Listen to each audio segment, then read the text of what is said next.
Welcome to New Botany, and this is my collection of succulent euphorbias and cacti, and I grow them indoors over the winter and put them out in the summer, and they seem to really appreciate that, and they come into flower.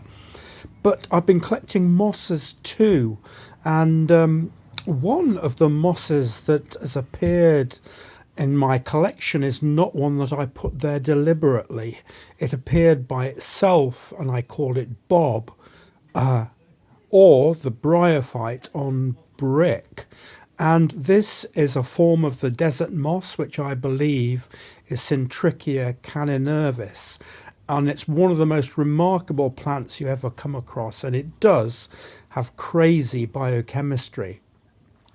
And this is the form of the plant when it's just drying out after being hydrated, and the leaves fold up, suggesting that it does indeed have a strong affinity to Syntrichia caninervis. And I've hydrated it here. I've just had some water, and with a couple of minutes it bursts into life. It produces chlorophyll, chloroplasts come into being at an incredible speed within a couple of minutes.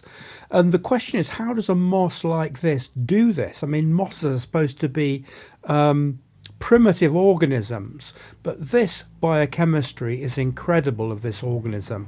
And I've shown a picture at the top of the moss when it's saturated. Here it's fully hydrated and beginning to start drying out again. It's 1417 217 on this day, but amazingly enough, within 7 minutes it has completely changed after hydration, and it's become dehydrated. The leaves have folded up and the plant has turned black. How does it do this? Well, it's the biochemistry. The DNA does very little to control what happens in this moss. All the biochemistry is done outside the cell nucleus, and the activity is done by messenger ribonuclear proteins, which seem to control the production of anthocyanins and chlorophyll and chloroplasts. The DNA does very little in these plants, which is quite unusual, of course. Mosses are complex organisms. They're not simple, and they do things very different.